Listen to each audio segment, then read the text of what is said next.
Greetings, YouTube. The Doctor is in. Dr. Urias Papers here, coming at you with another commentary on Dungeons and Dragons. And today we're going to talk about Gnolls. Gnolls are a evil and demonic slash demon-ridden race. All of them. Not some of them. Not 99% of them. Not one of them. All of them. They are not a playable race and were never meant to be. Evil is a trait for Gnolls, not a choice. And it is a trait because of their origins, and we're going to talk about that. So, they should be, if used, a centerpiece of evil for your players to destroy. D&D is a game of high sword and sorcery and heroism. So we're going to talk about the history of the Gnolls, and we're also going to talk a little bit about their demon lord, Yeenoghu. But first, don't forget to hit that subscribe button. If you like this video, hit the like button. If you have any questions or comments, please leave a question or a comment, and don't forget to hit that notification bell. All right, first thing I've got up here is a excerpt of Gnolls from the Monster Manual, 1st edition, 1977. And a few things in here to note that Gnolls travel and live in rapacious bands. I love the words that Gary Gygax uses. Of loose organization with the largest dominating the rest. These bands recognize no other Gnoll as supreme, but they do not necessarily dislike other bands, and on occasion 2 or more such groups will join together briefly in order to fight, raid, loot, or similarly have greater chance of success against some common foe or potential victim. They do have a king. It's very powerful. For every 20 Gnolls, there's a leader type. For every 100 Gnolls encountered, there will be additional Gnolls with the band, a chieftain. And it kind of goes through the list of things here. They're subterranean, but occasionally they will take up residence in an abandoned village or building of some sort. In the former case, they could have trolls with them as guards. And this changes over the course of the different editions as well, those things that are with the Gnolls. But hyenas and hyenodons are also there. They will always have a number of captives for food or slave labor, 1 per 10 Gnolls. And then they kind of give the description. Gnolls are strong, but they dislike work and are not good miners. They have infravision, which was kind of like the dark vision of the time. They speak their racial tongue, chaotic evil, troll, and often orcish and hobgoblin. Okay, so that was 1st edition Gnolls. This is 2nd edition Gnolls. Not very much changed in this other than some stat blocks. This is from the Monstrous Manual from 1989. And again, we've got some words about their habitat and society.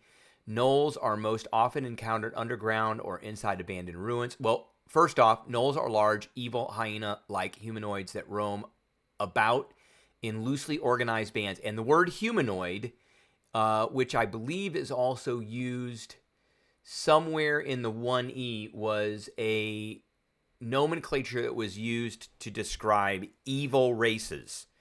That is, the orcs, the hobgoblins, the goblins, trolls, ogres, and Gnolls. Those were all humanoids, whereas like dwarves and elves and half-elves and halflings and gnomes were all demi-humans for 1st and 2nd edition. So while the body of a Gnoll is shaped like that of a large human, the details are those of our hyena. Talks about what they look like. When found underground, they will have a 30% chance to have trolls. So this is pretty much right out of the Monster Manual 1. And then in the lair, there will be females equal to half the number of males.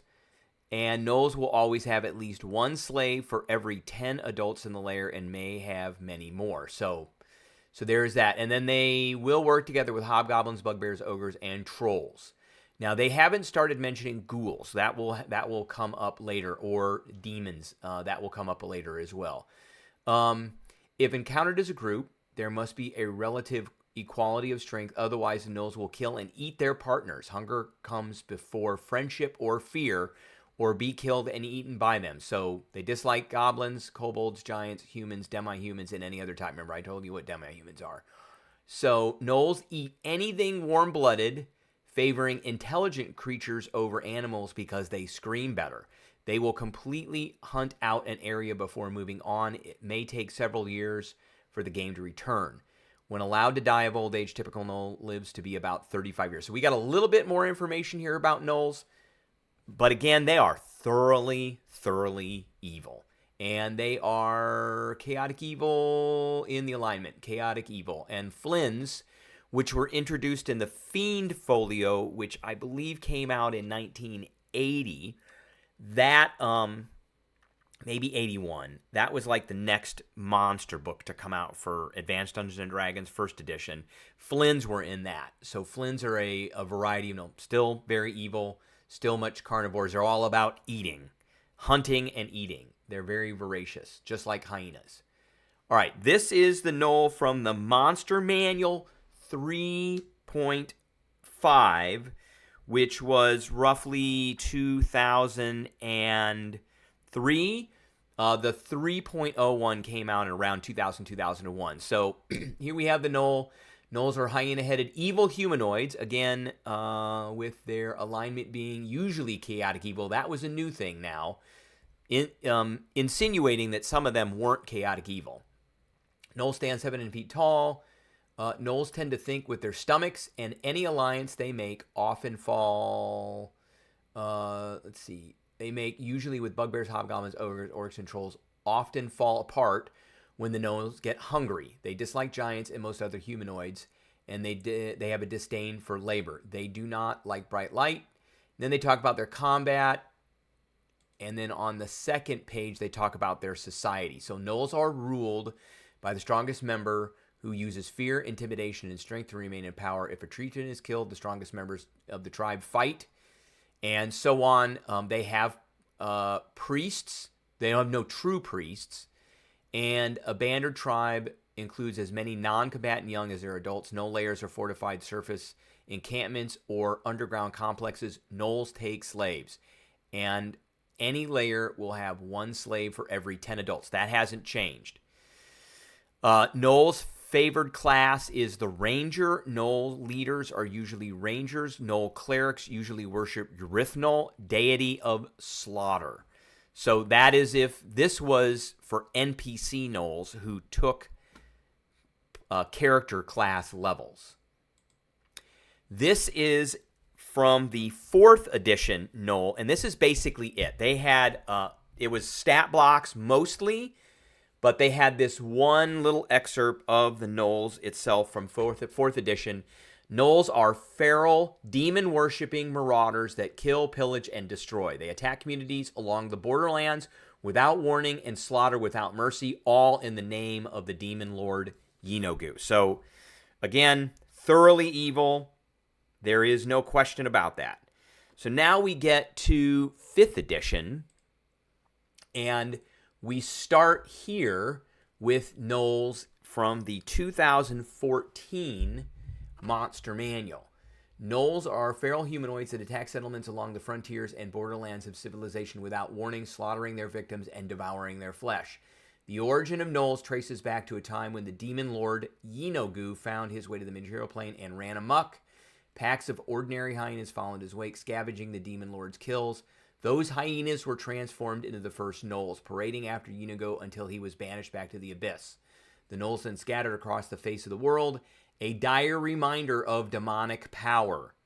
And they're nomadic destroyers, and they basically just eat everything. And that is all within. Gnolls rarely build permanent structures or craft anything of lasting value. They don't make weapons or armor, but scavenge such items from the corpses of their fallen victims, stringing ears, teeth, scalp, and other trophies from their foes onto their patchwork armor. So, again, they attack like a plague of locusts, pillaging settlements and leaving little behind but raised buildings, gnawed corpse, and befouled land. Gnolls choose easy targets for their raid. So, again, Gnolls are pretty nasty. And then they had a couple of different Gnolls in here. They had the Pack Lord, which was like the Gnoll Chieftain. And then they also had the Gnoll Fangs of Yeenoghu, which were like transformed by the demonic power of Yeenoghu. Okay, so that was the 2015 Monster Manual. Then we got a look at Yeenoghu there But really, we got another look at Gnolls in Volo's Guide. And Volo's Guide came out in 2016. And here it is, Gnolls, the Insatiable Hunger. Gnolls remind the world of horrors posed by the hordes of the abyss and the damage that even the briefest demonic incursion can inflict on the world.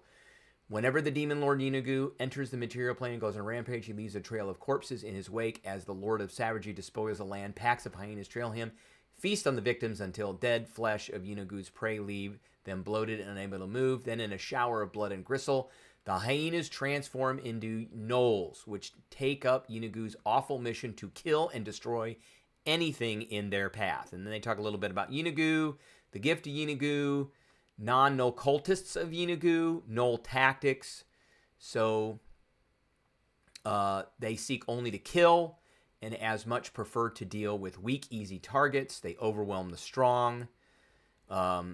They spread far and wide, kill from a distance. They do like using bows, and they leave no survivors. A band of Gnolls lives in a state of eternal war with everything it encounters aside from fellow worshippers of Yeenoghu. To keep from being detected between major raids, the Gnolls move through wilderness with as much stealth as they can marshal. So they talk about treasure, their language. There's a whole bunch of stuff in here about it. And then they also had some entries for a couple of different Gnolls. They had the Gnoll Hunter here that will eventually pop up. So we had the Gnoll Hunter, which was another one of these like advanced Gnolls, and then we had the Withering Gnoll, which was an undead Gnoll. Then we got Mordenkainen's Tomb of Foes, and this just had Yeenoghu in it. That was it, which we'll talk about here in a little bit. And then we got Mordenkainen Presents Monsters of the Multiverse, which was in 2022. So this is the latest publication to have Gnolls in it. And again, it was just a wrap-up of them. Here's all the Gnolls that had appeared in the previous books, the Gnoll-Fleshed Gnar, the Gnoll Hunter, and the Gnoll Witherling. They had another reprint of Yeenoghu, and there's really... So these are now fantastical races that you can play that were introduced, and Gnolls are not in this list at all. So, that is the history of Gnolls from 1977 to 2022. Now, in addition to that, Gnolls were always... and this was a little bit from 4th edition. I didn't really talk about this, but again, this just reiterates the fact that Gnolls are demonic, savage, and thoroughly, thoroughly evil. All of them. Not one of them, not 99% of them, all of them. So they were inexorably tied to Yeenoghu throughout their entire history within Dungeons & Dragons. So this is the excerpt of Yeenoghu from the 1977 Monster Manual. Here he is.